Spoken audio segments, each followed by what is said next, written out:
राम राम जी सभी को। काफ़ी टाइम बाद वीडियो आई है आज। बहुत टाइम से वीडियो नहीं आ रही थी, वो मेरे कुछ फैमिली रीज़न था इस वजह से, लेकिन अब तो रेगुलर वीडियो आएगी, तो इसीलिए कोई प्रॉब्लम की बात नहीं है। लेकिन आज का टाइटल देख के तो आपको समझ आ गया होगा मैं किस चीज़ के ऊपर वीडियो बनाने वाली हूँ। मैं आइल्स एग्जामिनेशन के ऊपर वीडियो बनाऊँगी। हाँ जी, मैंने भी आइल्स का एग्ज़ाम दिया था। So I had given my IELTS examination almost 2 years ago in 2023. So I got a overall band score of 7.5. So listening I got 9 and reading I got 7.5. Writing and speaking each 6.5. So अगर किसी को लग रहा है कि मैं झूठ बोल रही हूँ तो मैं स्कोर कार्ड साइड पे लगा दूंगी। ठीक है, कुछ लोग होते हैं ऐसे भी जो बोल देते हैं कि झूठ बोल रहे होंगे यूट्यूबर्स अपने व्यूज़ के लिए।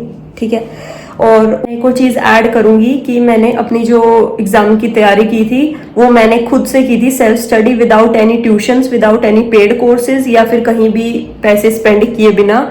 सो ऑनलाइन सब कुछ अवेलेबल है। मैं सारे सोर्सेज आपको आगे वीडियो में बता दूंगी मैंने कहाँ से प्रिपरेशन की थी। सो मैं हर सेक्शन को एक्सप्लेन करूंगी, मतलब उसमें जो टिप्स हैं सिर्फ वही एक्सप्लेन करूंगी। अगर आपको कुछ डिटेल्ड वीडियो चाहिए किसी आइल्स के पर्टिकुलर सेक्शन के बारे में तो मुझे कमेंट्स में बता देना। बाकी जो मैंने अपनी प्रिपरेशन की थी वो सिर्फ लेस देन 2 months में की थी। मैं सबसे पहले फर्स्ट सेक्शन पे आते हैं, रीडिंग सेक्शन पे। तो सबसे पहले मैं रीडिंग सेक्शन के बारे में बात करूंगी। रीडिंग सेक्शन में आपके पास 3 पैसेज होते हैं और 1 घंटे का टाइम स्लॉट होता है। मैक्सिमम बच्चों की प्रॉब्लम टाइम रहती है इसमें, क्योंकि टाइम लिमिट में बच्चों के पैसेज कंप्लीट ही नहीं हो पाते, उनको लगता है लेंथी पैसेजेस हैं। तो इसका सिर्फ एक ही सॉल्यूशन है कि आप फर्स्ट डे से टाइमर सेट करो और आप जब तक आपका एग्जाम नहीं होता आप टाइम लिमिट लगाकर ही अपने तीनों पैसेज को सॉल्व करो। तो आप एक वो स्टॉप वॉच फोन में या कहीं भी लगा लो और फिर आप तीनों पैसेजेस को लेकर बैठो और 1 घंटे में कोशिश करो कि आप उन्हें कंप्लीट कर दो। और रीडिंग की तैयारी कहाँ से करनी है, उसके लिए आप आइल्स कैम्ब्रिज की जो ऑफिशियल बुक है वो परचेज करो, कि आप अप टू 14 लेवल तक की बुक को परचेज कर सकते हो, क्योंकि उसके बाद 15-16 थोड़ी हार्ड लेवल हो जाता है। तो आई विल सजेस्ट कि आप आइल्स की 12, 13 और 14 बुक परचेज कर सकते हो, वो बेस्ट है।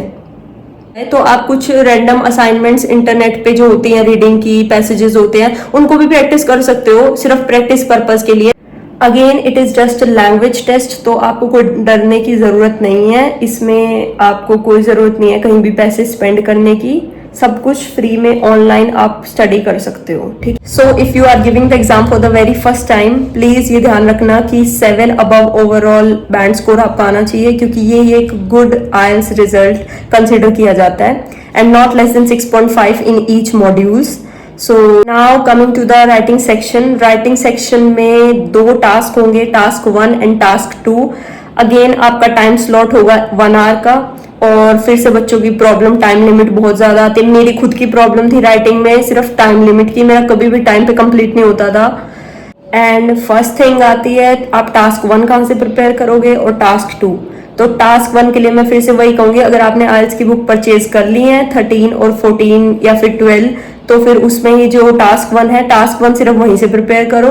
और टास्क 2 के लिए मैं एक आपको लिंक प्रोवाइड करूंगी, ये वेबसाइट है जहाँ पे सारे रिसेंट ईयर्स के जो भी टास्क 2 के टॉपिक्स आते हैं वो होते हैं। तो आप इन्हीं टॉपिक्स की प्रैक्टिस करो, लिख के देखो जो आइल्स में ऑलरेडी आए हुए हैं उन्हीं टॉपिक्स की प्रैक्टिस करो। Now coming to the listening part. Listening में आपको कोई ज़रूरत ही नहीं है ना तो बुक्स परचेज करने की, ना ही कहीं और पैसे स्पेंड करने की, ना ही कुछ भी। सिर्फ लिसनिंग में आप एक यूट्यूब चैनल है, कोई स्पॉन्सर्ड चैनल नहीं है वो, मुझे कोई उसके लिए पैसे नहीं मिल रहे उसको स्पॉन्सर करने के लिए, मैंने अपनी खुद की प्रिपरेशन वहीं से की थी। लिसनिंग में कुछ टिप्स हैं जैसे कि आप ट्राई कर सकते हो। वैसे मैंने देखा है मोस्ट ऑफ द स्टूडेंट्स पे काम करता है कि आप लिसनिंग को 2x स्पीड पर, जैसे यूट्यूब में जो हम लिसनिंग सुनेंगे तो उसको 2x स्पीड पर स्टार्ट करो, तो डेली उसको 2x स्पीड पर सुनो, और एग्जाम से 15 डेज पहले आप उसको नॉर्मल स्पीड पे सुनना स्टार्ट कर दो, नॉर्मल स्पीड पे प्रैक्टिस करना स्टार्ट कर दो। मैं यही कहूंगी आपको कि आप एग्जाम को एक ही बार में क्लियर कर लो, क्योंकि बार बार इस पे पैसे वेस्ट करने का कोई बेनिफिट नहीं है। ऑलरेडी इसकी फीस बहुत ज़्यादा एक्सपेंसिव है और हर साल आइल्स की फीस इंक्रीज ही हो रही है, और ये एक लैंग्वेज टेस्ट है तो इसमें ऐसा भी कुछ नहीं है। तो आप एक ही बार अच्छे से प्रिपेयर करो अपना और उसके बाद एग्जाम को दो। नेक्स्ट आता है स्पीकिंग। स्पीकिंग में कैसे करना है अब स्पीकिंग कोई ऐसी चीज नहीं है जो 1 महीने में 2 महीने में आप बहुत ही अच्छी कर लोगे। मुझे पता है उसमें बहुत दिक्कत आएगी, क्योंकि आप स्टार्टिंग से जो बोलते आ रहे हो, जो वर्ड्स आपको पता है आप वही यूज करोगे बार बार, तो फिर आपको स्पीकिंग में काफी टाइम लग सकता है। लेकिन फिर भी मैं ये कहूंगी, स्पीकिंग आप किसी ऐसे इंसान के साथ करो, जैसे कोई आपका मेंटर है, कोई आपका टीचर है, या किसी के साथ आप जो सेशन कर सकते हो, अगर कोई स्पीकिंग सेशन कर रहा है अरेंज, या आपका कोई बहुत अच्छा फ्रेंड है जिसको बहुत अच्छे से आती है, जो आपकी मिस्टेक्स बता सके बेसिकली, आप उनके साथ स्पीकिंग करिए ताकि वो आइडेंटिफाई कर पाए। उसके अलावा आप मिरर में प्रैक्टिस कर सकते हो। फिर भी मैं आपको स्पीकिंग के लिए कुछ टिप्स दूंगी। जब भी आप एग्जाम देने जाओ, कॉन्फिडेंट रहो, स्पीकर के सामने, जो आप एग्जामिनर है उसके सामने बिल्कुल भी डरो मत, क्योंकि अगर आप डर जाओगे तो वैसे ही वो आपको मार्क्स नहीं देगा।